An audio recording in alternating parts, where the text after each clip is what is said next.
Assalamualaikum warahmatullahi wabarakatuh. Tuan-tuan dan puan-puan, apabila kita hendak berbicara tentang ruh, tidak banyak yang kita ketahui, bahkan setepatnya hanya sedikit yang kita ketahui, yang ini apa yang Allah SWT khabarkan di dalam Al-Quran dan melalui lisan Rasulnya Muhammad sallallahu alaihi wasallam yang sampai kepada kita melalui hadis-hadis yang sahih.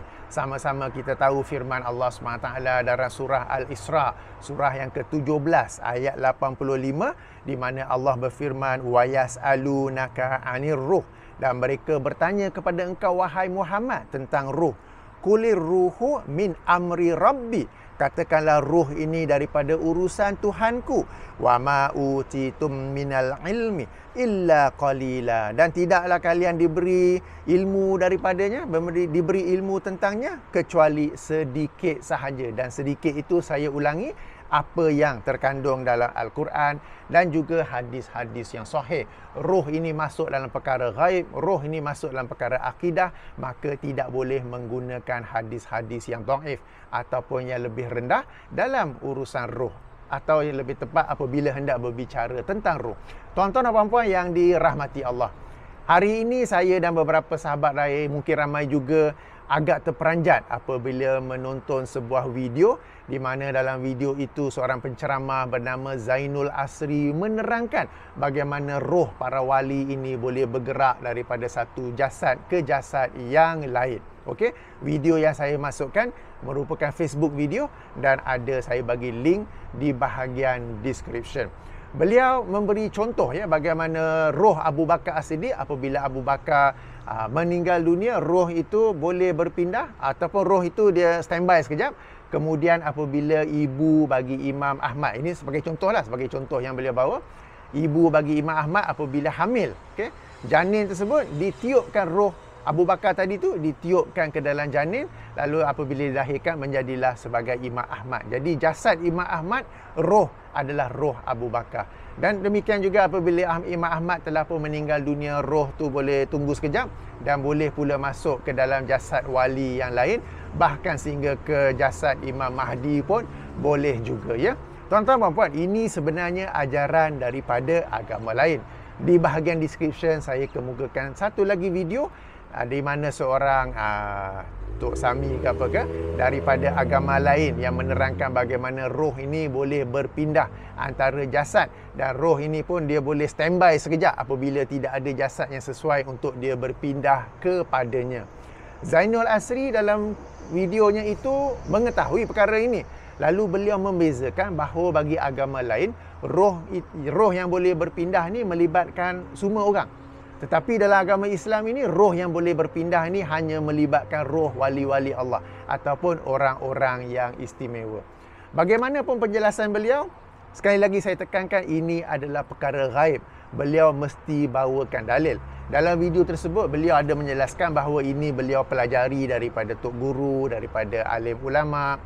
Kita menghormati alim ulama, tapi kita tak mahu alim ulama dipergunakan untuk menjustifikasikan kisah seperti ini. Andai kisah ini benar, bawalah dalilnya daripada Al-Quran dan As-Sunnah. Sebagaimana ayat yang saya bacakan tadi, ayat 85 surah Al-Isra, katakanlah roh ini adalah daripada urusan Tuhanku. Ia bukan urusan para alim ulama. Lalu apabila seseorang hendak mendakwa sesuatu tentang roh, dia bawa dalil bukan daripada alim ulama, bukan daripada tok guru, tetapi daripada Allah SWT, yang ini sama ada daripada Al-Quran atau Sunnah. Tuan-tuan dan puan-puan, ini perkara yang penting. Baik dalam kisah yang sedang kita bicara sekarang ni, roh yang boleh berpindah daripada jasad ke jasad, mahupun mana-mana kisah yang lain, meskipun ia ditulis dalam kitab yang merupakan ulama kesayangan kita, apabila dia berbicara tentang roh, hendaklah dalilnya daripada Al-Quran dan Sunnah, bukan kisah ahli kubur, bukan pandangan para ulama, bukan pandangan tok guru. Kenapa ayat kita baca tadi? Katakanlah roh ini adalah daripada urusan Tuhanku.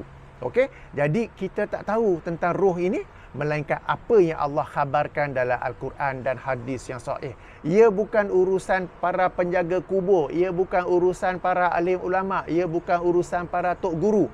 Maka Meskipun kita menghormati mereka, sumber kisah, apa-apa kisah tentang ruh, hendaklah daripada Al-Quran dan Sunnah. Bukan alim ulama, bukan tok guru, bukan penjaga kubur, bukan orang yang ziarah kubur, bukan orang yang sedang melintas kubur dan mendengar perbicaraan dan sebagainya dan sebagainya. Ya. Jadi sekali lagi saya ulangi, baik dalam kisah ini mahupun dalam kisah-kisah lain yang ada kaitan tentang roh, tak boleh menerimanya daripada mana-mana sumber lain. Meskipun itu daripada ulama yang kita sayangi, daripada tok guru yang kita sayangi, daripada penceramah yang mulutnya tidak lekang daripada berselawat. Tapi bila bincang tentang roh, hendaklah daripada Al-Quran dan Sunnah. Kenapa? Sekali lagi, kerana ayat yang kita baca tadi tu, ayat daripada surah Al-Isra, dan katakanlah roh ini daripada urusan Tuhanku dan tidaklah kalian diberi ilmu tentangnya melainkan sedikit saja. Jadi apa-apa cerita tentang roh hendaklah daripada Allah Subhanahu Wa Taala sebagaimana dalam Al-Quran dan hadis-hadis yang sahih. Tuan-tuan dan puan-puan, alhamdulillah saya ada pernah menulis sebuah buku tahun 2017 berjudul Sunnah, iaitu Sunnah Nabi dalam menangani gangguan makhluk ghaib. Buku ini terbahagi kepada dua bahagian. Bahagian pertama saya bicara tentang 3 makhluk ghaib, iaitu ruh, malaikat dan juga jin. Daripada 3 ni saya bicarakan tentang ciri-cirinya sebagaimana dalam Al-Quran dan hadis yang sahih. Dan kemudian juga saya menerangkan apakah kemungkinan makhluk ini akan mengganggu kita yang hidup, kita yang masih hidup ini. Kemudiannya di bahagian kedua, saya terangkan pula bagaimana sunnah Nabi dalam menangani gangguan makhluk gaib. Okey? Baik, bila berbicara tentang roh, dalam bab roh ini, ada sebuah hadis dalam buku saya ini yang ingin saya bacakan, hadis sahih daripada Sunan An-Nasa'i, hadis nombor 2046. Jika penomboran lain hadis nombor 2073, di mana Rasulullah sallallahu alaihi wasallam bersabda, "Innama nasamatul mu'minin ta'irun fi syajaril jannah hatta yab'atsahu Allahu azza wa jalla ila jasadihi yaumal qiyamah." Sesungguhnya roh orang-orang yang beriman tidak lain, innama tidak lain berada di dalam burung, di pohon syurga, sehinggalah hatta yab'atsahu Allahu, sehinggalah Allah membangkitkan, ataupun terjemahan lebih tepat mengembalikannya, ila jasadihi, kepada jasadnya, yaumal qiyamah, pada hari kiamat. Maknanya roh orang-orang soleh, roh wali-wali Allah, roh wali Allah ni sebenarnya kalau ikut definisi yang sebenar, kita orang-orang beriman ni wali-wali Allah. Tapi kalau ikut mereka, orang-orang yang muqarrabin, orang-orang yang sentiasa berusaha mendekatkan diri kepada Allah, seperti contoh yang Zainul Asri bagi, Abu Bakar As-Siddiq, Imam Ahmad bin Hanbal, ada wali apa semua tu ya. Roh mereka ini apabila mereka meninggal dunia sentiasa berada di dalam syurga dan hanya akan dikembalikan kepada jasadnya pada hari kiamat. Roh itu tidak kembali ke dunia untuk masuk ke mana-mana jasad yang lain. Ini hadis yang sahih. Sekali lagi saya nak ulangi, sekali lagi saya tekankan apa tadi? Bila kita nak bincang tentang roh, ia adalah urusan Allah Subhanahu Wa Taala. Ia bukan urusan ulama, bukan urusan tok guru ataupun mana-mana penceramah. Apabila kita nak bicara tentang roh, hendaklah ia bersumber daripada Allah, sama ada Al-Quran mahupun hadis yang sahih. Dalam hadis yang sahih diterangkan bahawa roh orang-orang yang soleh ini berada dalam burung, di syurga, di pohon, di syurga. Ini perkara gaib, kita tak tahu, kita hanya kata sami'na wa ta'na, dan ia tidak kembali ke dunia untuk masuk kepada mana-mana jasad lain. Ia ada di syurga sehinggalah Allah mengembalikannya kepada jasadnya yang original tu. Jasadnya yang asalnya tu bila? Pada hari kiamat, bukan pada masa sebelum-sebelum tu, dan dikembalikan kepada jasadnya, bukan pada jasad orang lain. Ini hadis sahih, dan hadis ini menafikan cerita yang dibawa oleh penceramah itu, yang ini Zainul Asri ya. Buku ini boleh dibaca, dimuat turun secara percuma di laman web saya. Ada saya bagi link di bahagian description. Kalau nak beli, saya rasa dah out of print. Sebab ini buku tahun 2017, saya rasa tak dicetak lagi. Ada di bahagian description ya. Jadi tuan-tuan dan puan-puan, itulah yang saya nak sampaikan. Cuma satu perkara lain ialah, penceramah ni kita dengar mulutnya tidak lekang daripada berselawat. Dan dibimbangi ada sebahagian orang dia terpengaruh, oi warak ni, oi bagus ni.